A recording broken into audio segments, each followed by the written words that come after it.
Welcome back. It's Wednesday, Hump Day, and we're here to help you get over whatever hump you're experiencing.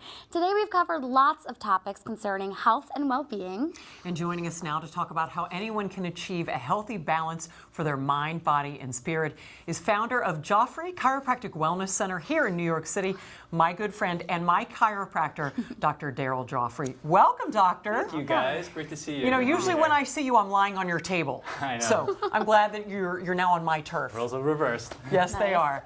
So the bottom line is we're lucky. We are living longer as a people. But the bad news is we're getting fatter and sicker. How did we get to this place? It's a real interesting concept, guys. You know, last week a patient brought a magazine into my office, and on the cover of this magazine was a picture of a baby's face, and on the top said 120 with a question mark. And I mean, it's just a crazy image to see. And you know, whether we like it or not, we are living longer and longer and longer, and we do have the genetic, capability to live to 120 years. But with that said, we make up as Americans 5% of the world's population, but we spend 50% of all the money in the world on medical care. And when we look at how we rank, we're 37th amongst all industrialized nations in world health. I mean, I can't even name 36 countries ahead of us. I can't either. So when you look at this, you have to say, why is this happening? What's really going on with the state? And I think it's really two specific issues you have to talk about. I think one, a lot of people really think about, health. It's I feel good, I'm okay. And it's a big misconception. That's like saying, my teeth feel good, so I'm not going to go to the dentist, I'm not going to brush.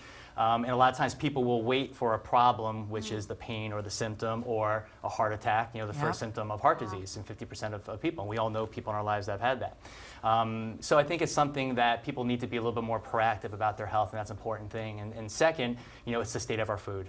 If we look at our food, where we want to have, we see all these amazing things next to us. We want to have 80 to 70% of what we eat, these live, healthy, alkaline foods. But we're just not there as a nation. So many of us, the American people, eat fast food because it's inexpensive.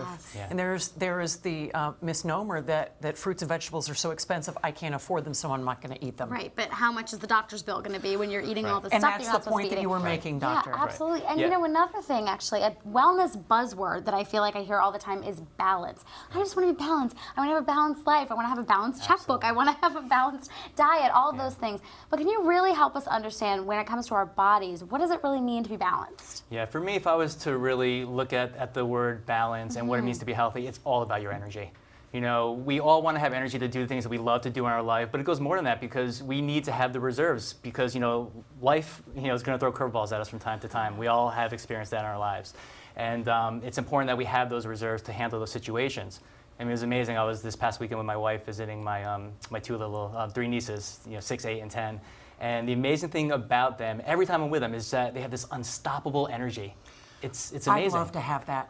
Yeah. So that's what I'm saying. Imagine we can bottle that up and put it inside of us. A few months ago, you started talking to me about the importance of alkalinity in our bodies as opposed to acidity. Why is alkalinity so important? Alkalinity is really at the cutting edge, and it's something that we really have to look into. This concept of alkalinity, we all know specific numbers like 98.6, that's our body temperature, 120 over 80, that's the blood pressure. But there's another number that we need to know about that most of us aren't tracking, and that's the pH of our bodies. So if you look at this, you kind of look at like a scale in the body in terms of what we're putting into it. On one hand, we have all those things that are good, which are alkaline. On the other hand, it's all those things that are bad, which is acidic. And the scale ranges from 0 to 14. Okay, 0 is really highly acidic. 14 is really highly alkaline. In the middle, which is neutral, 7. So ideally, you want your body and the pH of that body to be slightly alkaline at a number of 7.365. Okay. Wow, and I'm sure there are different health issues that come with not being alkaline enough or having an imbalance. Can you explain what some of those issues are if we are more acidic on that scale? Absolutely. I mean, one of my biggest goals is getting people to understand the benefits of what alkalinity is and what it can do for them. But they also need to know what the dangers of having acidic body is doing to them as well. And you think about acid, it's poisoning the body, it's toxic. And these things are really slowing us down. It's draining our energy. It's creating inflammation in the body. You know, you were talking about psoriasis before. Yes.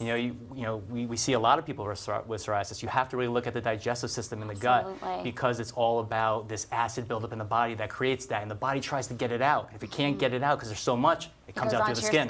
Absolutely. Exactly. So we tested our alkalinity before the show, and I think we want to know our results. So what are they? I'm nervous. Yeah. Well, I'm happy to report that Lori was a stellar 7.5. Whoa! Okay, these are alkalinity testing strips, which anyone can get, Yes. and you can test your alkalinity at home. So I was 7.6. 7.5. Oh, 7.5. All right. And again, just everyone needs to know that ideally you want to be between 7.2 and 7.4. Okay. And what was I don't want to Nitika? know. Mitika was 6.5. Oh my gosh, Which that means I'm is- acidic, which we which all is knew. an I have acidic. psoriasis, right? So like that's kind of known that I would be a little acidic. It's Exactly. fine. But what we have to I'll work on understand is that and that's the best part about this, is you know now what it is. You know, information is empowering. So now you can say, okay, this is my starting point. And the best part about it is we have an objective way to really monitor this thing as we go along. So I do suggest a 30-day monitoring system, and you know, it's a way that you can really sense how your body's doing over time. Okay, now very quickly, we want you to run through some of the healthy fruits and vegetables, things that are alkaline that we can go to the store right now and buy. Yeah.